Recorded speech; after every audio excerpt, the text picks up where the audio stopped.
और इस वक्त बड़ी खबर राजस्थान से आ रही है। इस वक्त की बड़ी खबर आ रही है राजस्थान से, जहां पुलिस ने वीरांगनाओं का एहतजाज उठाया है। मुजाहिरीन को लेकर कई पुलिस पुलवामा शहीदों के रिश्तेदार 10 दिन से कर रहे थे एहतजाज। मुआवजा और नौकरी की मांग को लेकर वो एहतजाज कर रहे थे।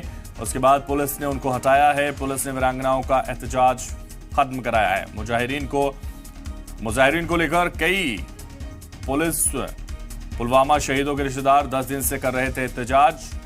मुआवजा और नौकरी की मांग कर रहे थे और इसीलिए एहतजाज कर रहे थे। देखिए तस्वीरें राजस्थान से इस वक्त की बड़ी जानकारी,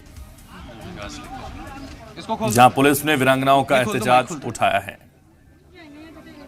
तो मुजाहिरीन को लेकर की गई है पुलिस की तरफ से कार्रवाई और एहतजाज को हटाया गया है। मुआवजा और नौकरी की मांग को लेकर कर रहे थे एहतजाज।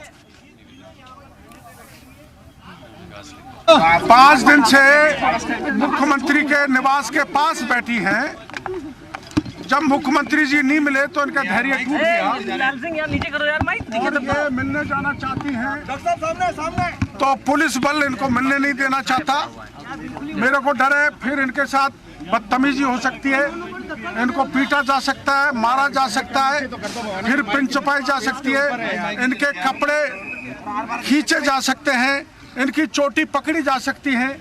इन्होंने हमारे राजस्थान में परंपरा है कि मुंह में दूब डालकर याचना की जाती है ताकि राजा सुन ले। क्यों धक्का मार रही हैं? हमारे राजा राजस्थान का अशोक गहलोत है। ये मुंह में दूब डालकर राजस्थान के मुख्यमंत्री से प्रार्थना कर रही हैं कि हम हाथ जोड़ के आपसे प्रार्थना करना चाहते हैं कि हमसे कोई गलती हो गई हो तो माफ करो और हमारे से बात कर लो।